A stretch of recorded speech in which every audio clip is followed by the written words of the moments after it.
It was a high school baseball game, nothing more.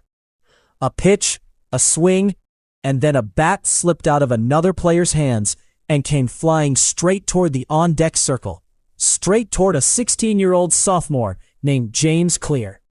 It hit him directly between the eyes. He doesn't remember the impact. What he remembers is waking up on a helicopter, his skull fractured, his face shattered, his brain swelling so badly that doctors weren't sure he'd survive the flight to the hospital, let alone wake up the same person he was before. He did survive, but for weeks afterward, he suffered violent seizures. He had to relearn how to see clearly, how to concentrate, how to simply exist in a normal day without his brain misfiring. The kid who had been one of the best athletes in his class, a kid with real scholarship potential, was almost overnight someone who couldn't finish a full practice without his body shutting down on him. Here's the part of the story most people never hear. James Clear did not come back from that injury with some grand dramatic comeback plan. He didn't set an ambitious goal and grind his way to it through sheer willpower. He did something much smaller, much quieter, and, as it turns out, much more powerful. He started going to bed at the same time every night. He started cleaning his dorm room before he did anything else in the morning. He started lifting weights that were embarrassingly light compared to what he used to lift, just to rebuild consistency instead of strength. Nothing about what he was doing looked impressive. None of it would have made a highlight reel. And yet, 6 years later, James Clear was named to the ESPN Academic All-America team, one of the best college baseball players in the country, academically and athletically, at a school where he'd once been the kid who couldn't finish a workout. He didn't get there because one day he suddenly became disciplined. He got there because of thousands of tiny decisions, repeated so many times that they eventually stopped being decisions at all. They became who he was. That experience became the seed of an idea Clear would spend the next decade turning into one of the best-selling books in the world, Atomic Habits. Not a book about motivation, not a book about willpower, a book about a much stranger, much more mathematical truth. That the tiniest, most forgettable actions in your day are quietly compounding, right now, into the exact life you're going to be living 5 years from now. And by the end of this video, you're going to understand exactly how that compounding works. And more importantly, how to point it in the direction you actually want to go. Chapter 1. The Surprising Power of Atomic Habits. Let's start with a story Clear uses early in the book, because it perfectly illustrates the entire argument before a single principle is explained. In 2003, the British cycling team was by almost any measure a joke. In over 100 years of the sport, British cyclists had won a single gold medal at the Olympics. Not a single major bike manufacturer in Europe would even sell equipment to the team, because they were worried it would hurt their reputation by association. The team was so unremarkable that one of Britain's most accomplished riders warned a new prospect not to bother joining, because the program simply wasn't going anywhere. Then, in 2003, the team hired a new performance director named Dave Brailsford, and he brought with him a philosophy that on paper sounded almost too simple to matter. He called it the aggregation of marginal gains. The idea was that if you took the entire process of cycling and broke it down into every conceivable component, from the obvious things, like the aerodynamics of a rider's position, to the seemingly irrelevant ones, like which pillow the rider slept on while traveling, and then improved every single one of those components by just 1%, all those tiny improvements would add up to something enormous. So that's exactly what Brailsford did. He had riders test different fabrics for their racing suits in wind tunnels. He had the team's medical staff teach riders the correct way to wash their hands to avoid catching colds during competitions. He brought in a surgeon to teach each rider the best way to wash their hands to avoid illness. He tested different types of massage gels. He had the team bring their own mattresses and pillows to hotels so they'd sleep in a familiar position every single night. In every single city, None of these things, taken individually, would have made anyone believe Britain was about to dominate the sport of cycling. Within 5 years, at the 2008 Beijing Olympics, the British cycling team won 60% of the gold medals available. 4 years later, at the London Olympics, they broke 9 Olympic records and 7 world records. In 2012, a British rider named Bradley Wiggins won the Tour de France, a race no British cyclist had ever won in its entire history. The following year, another British rider won it again. Over a 10-year span, British cyclists won 178 world championships and 66 Olympic or Paralympic gold medals, making them arguably the most dominant cycling program in the history of the sport. Nothing sudden happened. There was no single miracle innovation. There was no year where the team was terrible and then overnight became world-class. What happened was mathematical, not magical.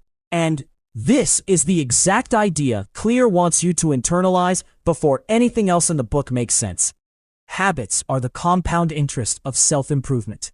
Here's the math he lays out, and it is worth sitting with, because most people wildly underestimate it. If you get 1% better each day for 1 year, you don't end up 365% better. You end up roughly 37 times better, because gains compound. The reverse is just as brutal. Get 1% worse each day, and you'll decline nearly down to 0 over the same period. The small choices you're making today don't look like they matter. That's exactly why they're so dangerous and so powerful. A single workout doesn't transform your body. A single unhealthy meal doesn't ruin it. It's the accumulation, the thousands of repetitions in one direction or the other, that eventually produces a result so large it looks like it came out of nowhere. This is why Clear insists that habits are not just useful. They are, in his words, the compound interest of self-improvement. And it's why the entire rest of the book is built around a single reframe. Stop asking, what result do I want, and start asking, what habit, repeated daily, would produce that result as an inevitable side effect. Chapter 2. Why your goals are almost irrelevant. Here's a sentence from Atomic Habits that tends to stop readers mid-page because it contradicts almost everything we're taught about achievement. You do not rise to the level of your goals, you fall to the level of your systems. Think about how strange that is, given how obsessed our culture is with goal setting. We write down New Year's resolutions, we set revenue targets, we pick a number on the scale we want to reach. But Clear points out a problem that almost nobody talks about. Winners and losers often have the exact same goal. Every Olympic athlete wants a gold medal. Every entrepreneur wants a wildly successful business. Every student wants top grades. If the goal itself was the differentiating factor, everyone with the same goal would achieve the same outcome. Clearly, they don't. What actually separates the people who reach a goal from the people who don't is not the goal at all. It's the underlying system of habits that either supports that goal or quietly sabotages it every single day. Clear identifies several specific problems with a goals-first approach to change, and each one is worth understanding on its own. First, winners and losers have the same goals, which means the goal itself provides almost no useful information about what to actually do differently tomorrow morning. Second, achieving a goal is only a momentary change. Imagine you have a messy room and you finally clean it. If you don't change the habits that led to the mess in the first place, the room will look exactly the same within a few weeks. You solved the outcome temporarily, without touching the process that created it. This is why so many people who hit a big goal, losing the weight, hitting the sales number, finishing the degree, find themselves right back where they started within a year or two. The goal was achieved, but the system that produces the daily behavior was never rebuilt. Third, and this is the one Clear spends the most time on, goals restrict your happiness. The implicit assumption behind any goal is this: once I reach it, I'll be satisfied. But that mindset can subtly convince you that happiness is always one accomplishment away, permanently just out of reach, which is an exhausting way to live. achievement after achievement. Fourth, and this is the most counterintuitive point in the whole chapter, goals are at odds with long-term progress. The purpose of setting a goal is, in theory, to win the game. But the purpose of building a system is to continue playing the game. Long-term thinking, the kind that actually compounds into extraordinary results, isn't goal-oriented thinking at all. It's systems-oriented thinking. So what does Clear actually recommend instead? Not that you should abandon ambition. He's very clear that goals are useful for setting a direction, almost like a compass. But once the direction is chosen, your entire focus should shift toward the system, the daily and weekly process that will get you there, almost as a byproduct. A basketball coach's goal might be to win a championship, but their system is the daily practice plan the team runs. A writer's goal might be to publish a best-selling book, but their system is the number of words they write at the same time, every single day, whether or not they feel inspired. This distinction becomes the philosophical spine of the entire book. Atomic Habits isn't really a book about achieving goals faster. It's a book about becoming the kind of person for whom the outcome you want is simply the natural result of who you've become. Which brings us directly into the next idea, and arguably the deepest one in the entire book: the relationship between your habits and your identity. Chapter 3. Identity-Based Habits. Who do you want to become? Clear draws a distinction between 3 layers of behavior change, and he stacks them like the layers of an onion. On the outside is outcome-based change, what you get, like losing weight or publishing a book. In the middle is process-based change, what you do, like the habits and systems you follow. But at the very core, the deepest layer, is identity-based change, what you believe about yourself. Most people, Clear argues, try to change from the outside in. They decide on an outcome they want, and then figure out a process to get there, hoping their identity will eventually catch up. But real, lasting change tends to happen in the opposite direction, from the inside out.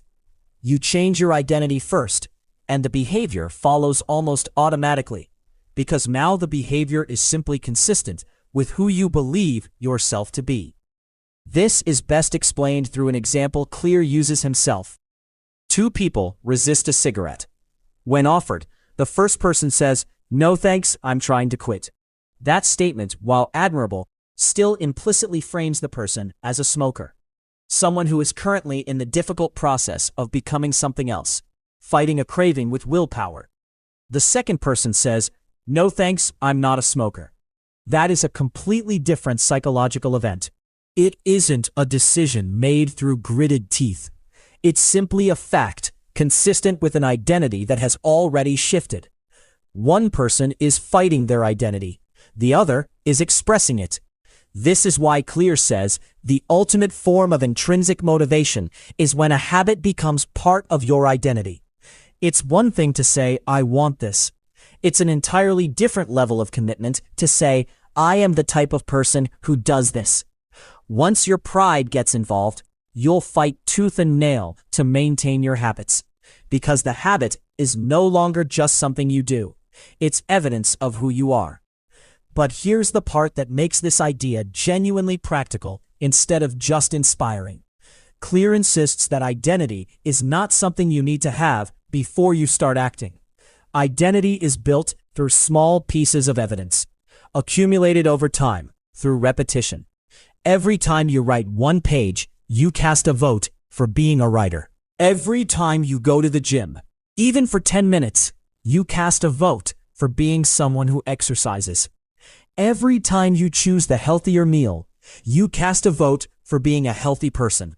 No single vote transforms you, but thousands of votes cast in the same direction over months and years eventually turn into a landslide election result. Your identity is, quite literally, your track record. This is why Clear tells readers to stop obsessing over the size of any single habit, and instead pay attention to who that habit is proving them to be. Small, boring, repeated actions are the currency you're using, to purchase a new identity, one vote at a time. Now that we understand why habits matter and how they connect to identity, it's time to open up the actual mechanics, the invisible loop running underneath every habit you've ever built, whether you meant to or not. Chapter 4. The Habit Loop. How Behavior Actually Works. Every habit, Clear explains, can be broken down into a 4-step loop that your brain runs, largely without your conscious awareness. Cue, craving, response, and reward. The cue is the trigger that tells your brain a reward is available nearby, and it's what kicks off the entire process. It could be the sight of your phone lighting up, the smell of coffee, or simply the time on the clock hitting a certain hour. The craving is the motivational force behind every habit. Without some level of desire, some sense that a change in state is worth pursuing, there's no reason to act at all. Notice that you don't crave the habit itself, you crave the change in feeling it produces. You don't crave checking your phone, you crave the relief of not missing out on something. The response is the actual habit you perform, the thought or the action, and whether or not it occurs depends largely on how much friction stands between you and it, and how motivated you feel in that moment. And the reward is the end goal of every habit. Rewards satisfy the craving that triggered the behavior in the first place, and they teach your brain which actions are worth remembering and repeating in the future. Rewards close the feedback loop, and they teach your brain which actions are worth repeating. Clear compares this to a smoke detector. The cue is the smoke. The craving is the discomfort of danger. The response is spraying the fire with an extinguisher, and the reward is the smoke disappearing. Every habit you have, from brushing your teeth to scrolling social media before bed, is running some version of this exact same loop. And here's why this matters so much practically. If any one of these 4 stages is missing, the habit simply will not occur. If the cue is invisible, the craving never starts. If the craving is weak, there's no motivation to act. If the response is too difficult, it won't happen. And if the reward doesn't satisfy the craving, there's no reason for the brain to repeat the behavior next time. This 4-step framework becomes the skeleton for everything that follows in the book. Because once you understand it, you have 4 separate levers to pull whenever you want to build a new habit or dismantle an old one. That leads directly to what most people consider the practical heart of atomic habits. The 4 laws of behavior change, which are really just this same loop turned into 4 actionable rules. Chapter 5. The First Law. Make it obvious. The first law targets the cue stage of the loop, and it's built on a simple but often ignored truth. You cannot build a habit you don't consciously notice yourself doing. Clear opens this section with a study most people find slightly unsettling. Researchers followed doctors in a hospital and found that once a hand-washing reminder sign was placed directly in view, compliance shot up dramatically. Not because the doctors didn't already know they should wash their hands, but because the environment simply hadn't been making that behavior obvious enough in the moment it needed to happen. Most of our daily behavior isn't the result of deliberate decision-making. It's the result of what's directly in front of us. This leads to one of the most practical tools in the entire book, something Clear calls implementation intentions. Instead of a vague intention like, "I'll exercise more," you state the specific time and location the behavior will occur. I will exercise for 30 minutes at 6 a.m. in my living room. Research on this exact formula, cited from behavioral studies, Clear references throughout the chapter, shows people who make this kind of specific plan are dramatically more likely to actually follow through than people who simply intend to do something when they get the chance. A related technique is called habit stacking, and it might be the single most useful idea in this entire chapter. Instead of trying to attach a new habit to a specific time, which competes with everything else already scheduled in your day, you attach it to a habit you already do reliably, every single day, without fail. The formula is simple. After I current habit, I will new habit. After I pour my morning coffee, I will write down 3 things I'm grateful for. After I take off my work shoes, I will do 10 push-ups. The existing habit becomes the cue for the new one, borrowing momentum from something your brain already runs on autopilot. And then there's the environment itself, which Clear treats as arguably more powerful than motivation.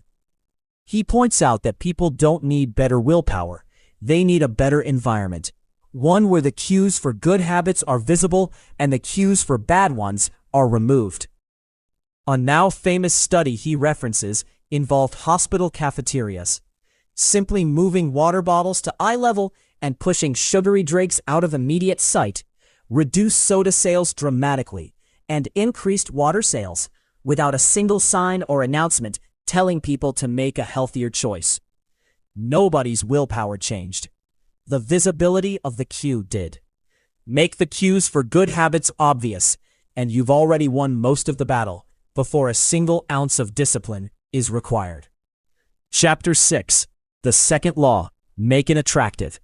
The second law targets the craving stage, and it rests on a piece of neuroscience that surprises most readers. Dopamine isn't released when you experience pleasure. It's released in anticipation of pleasure. This is why a slot machine is so addictive, even though most pulls produce nothing.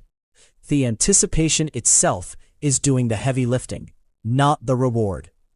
This means the more attractive you can make an opportunity appear, the more likely a habit is to actually occur. Clear introduces a technique called temptation bundling, built on a psychological principle known as Premack's principle. More probable behaviors will reinforce less probable ones. In practice, this means pairing an action you need to do with an action you want to do. Only allow yourself to watch your favorite show while you're on the treadmill. Only let yourself listen to a favorite podcast while cleaning the house. The craving for the want-to behavior gets transferred onto the need-to behavior, making it far more attractive than it would be on its own. Clear also spends real time on the role of social environment because human beings are, at their core, deeply influenced by the habits of the people around them. We tend to imitate the habits of 3 groups in particular: the close, the many, and the powerful. We copy the habits of people close to us, like family and friends. We copy the habits of the many, meaning whatever behavior appears to be the norm within a group we belong to. And we copy the habits of the powerful, imitating people we admire and want to become like. This is why one of the most effective and most overlooked ways to build better habits is to deliberately join a group where your desired behavior is the normal behavior. If you want to exercise more, surround yourself with people for whom exercise is completely ordinary, and it stops requiring willpower altogether. It becomes social gravity, pulling you along, rather than you having to push yourself the entire way. Chapter 7. The Third Law. Make it easy. The third law targets the response stage, and here, Clear makes an argument that cuts directly against most popular advice about motivation. What matters most isn't how motivated you are. What matters most is how much friction stands between you and the behavior. He illustrates this with a story about researchers studying 2 groups in a photography class. One group was told they'd be graded on the volume of photos they produce across the semester, regardless of quality. The other group was told they'd be graded on a single, perfect photo, submitted at the end. When the results came in, the highest quality photos, by far, came from the volume group, the ones who were simply taking more pictures, more often, without agonizing over each one. Repetition, not theorizing, was what improved the skill. Clear introduces what he calls the law of least effort. Human behavior naturally gravitates toward the option that requires the least amount of work. This isn't laziness in a moral sense. It's basic energy conservation, wired deep into how we're built. Which means the goal, when building a new habit, isn't to somehow become a more disciplined, more willpower-driven version of yourself. The goal is to reduce the friction of the behavior you want and increase the friction of the behavior you don't. This is where the 2-minute rule comes in, and it might be the single most quoted idea from the entire book. When starting a new habit, it should take less than 2 minutes to do. Read before bed each night becomes read one page. Do 30 minutes of yoga becomes take out my yoga mat. The idea isn't that 2 minutes is the goal forever. It's that mastering the first 2 minutes of a habit is what actually determines whether the habit sticks at all. You can't build the marathon runner's habit on day one, but you absolutely can build the habit of putting on your running shoes, and everything after that becomes far easier once you've already started.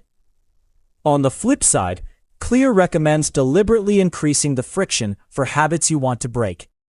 If you want to watch less television, unplug it after every use and remove the batteries from the remote. If you want to check your phone less, leave it in another room during work hours. He calls this concept a commitment device, a choice you make in the present that locks in better behavior in the future, before your in-the-moment craving even has the chance to talk you out of it. Chapter 8. The fourth law, make it satisfying. The fourth and final law targets the reward stage, and it addresses a problem specific to modern life. We're wired for immediate rewards, but many of the habits that matter most, saving money, exercising, learning a skill, only pay off in the distant future. Clear calls this a mismatch between the world we evolved in and the world we currently live in. For most of human history, immediate rewards were reliable signals of survival value. Eating fatty, sugary food when you found it was a genuinely good idea, because you didn't know when your next meal was coming. That wiring hasn't changed, even though the environment around it completely has. Now the same instinct that once kept our ancestors alive quietly works against habits that would improve our long-term health and success, because those habits don't pay off immediately. The solution Clear offers is to add a small, immediate reward onto any habit whose real payoff is far in the future. If you're saving money for retirement, transfer a small amount into a separate fund every time you hit a savings milestone, so you get an immediate hit of satisfaction alongside the long-term progress. If you're trying to eat healthier, allow yourself something small and specific after each healthy meal, so your brain has a reason to file the behavior as worth repeating. Clear also introduces a deceptively simple but powerful tool here: habit tracking. Something as basic as marking an X on a calendar every day you complete a habit taps into 3 of the 4 laws simultaneously. It's obvious because the visual chain is right there in front of you. It's attractive because breaking a growing streak starts to feel like a genuine loss. And it's satisfying because visibly recording progress is itself a small reward. The chain, once it starts growing, essentially motivates itself. Your only job becomes, don't break the chain. And with that, all 4 laws are on the table. Obvious, attractive, easy, satisfying. Together, they don't just explain how to build a new habit. They also explain, in reverse, exactly how to dismantle one you don't want anymore. Chapter 9. How to break a bad habit. The 4 laws inverted. Clear points out something elegant here. If the 4 laws tell you how to build a good habit, then simply inverting each one tells you how to break a bad one. Make it invisible. Remove the cues for a bad habit from your environment entirely. If mindless snacking is a problem, don't keep the snacks in the house at all, so the cue never even appears in your day. Make it unattractive. Reframe the mindset around the habit you're trying to quit. Instead of viewing a difficult, healthy choice as a sacrifice, reframe it as a privilege. I don't need to smoke to relieve stress. I get to build lung capacity instead, for example. The craving weakens once the behavior is reframed as unappealing, rather than as something being denied to you. Make it difficult. Increase the friction between yourself and the bad habit until it becomes genuinely inconvenient to act on. Delete the app instead of just avoiding it. Leave your credit card at home when you're tempted to overspend. Every extra step you insert between the craving and the action gives your rational brain more time to intervene before the habit fires off automatically. Make it unsatisfying. create an immediate cost for engaging in the bad habit, so the loop doesn't get reinforced. Some people literally set up a system where they pay a friend a small amount of money every time they slip on a habit they're trying to quit, because an immediate, visible consequence is far more effective at stopping a behavior than a distant, abstract one, like damaged health 20 years down the line. This inversion framework is, in many ways, the most immediately useful section of the entire book for anyone struggling with a specific bad habit, because it doesn't ask you to rely on raw willpower at all. It asks you to redesign the 4 stages of the loop so that the habit simply becomes harder to trigger and less rewarding when it does occur. Chapter 10: Mastery, Plateaus, and the Final Law of Who You Become. Near the end of the book, Clear addresses a frustration almost everyone eventually runs into. You do everything right, and progress still seems to stall. He calls this the plateau of latent potential. Imagine an ice cube sitting in a room that's slowly warming up. At 25 degrees, nothing happens. At 26, 27, 28 degrees, still nothing. The ice cube looks completely unchanged, and it would be easy to conclude that whatever you're doing simply isn't working. Then the temperature crosses 32 degrees, and suddenly the ice begins to melt. The change looks instant and dramatic, but the work that caused it wasn't done in that final degree. It was done in all the degrees that came before it, when nothing visible seemed to be happening at all. Most people quit during the flat part of the curve, precisely because it looks identical to failure from the inside. Clear calls this the valley of disappointment, the gap between the linear progress we expect and the delayed, non-linear progress habits actually produce. The results of your habits are often massively delayed, which is exactly why so many people give up on a new habit right before it would have started paying off. Clear closes the book by circling back to identity one final time, arguing that the ultimate purpose of building better habits isn't really about any single outcome at all. It's about becoming, for thousands of small repeated action, the type of person you actually want to be. Each habit is a vote, and your final identity, the sum of all your habits, is essentially the tally of every vote you've cast, day after day, until one election finally decides who you are. Chapter 11: The Downside of Creating Good Habits. There's a paradox buried near the end of Atomic Habits that Clear doesn't shy away from, and it's one that separates people who build a habit from people who actually master a craft over a lifetime. Once a habit becomes automatic, you stop paying close attention to it. That's the entire point of a habit. It frees up mental energy by moving a behavior onto autopilot. But autopilot has a hidden cost. When something becomes automatic, you naturally stop noticing small errors. You stop questioning whether the way you're doing something is still the best way to do it. Clear points to something researchers have observed in professionals across nearly every field, from surgeons to typists to musicians. Performance improves rapidly at first, then plateaus. And for a huge number of people, it plateaus permanently, at good enough for the rest of their working lives.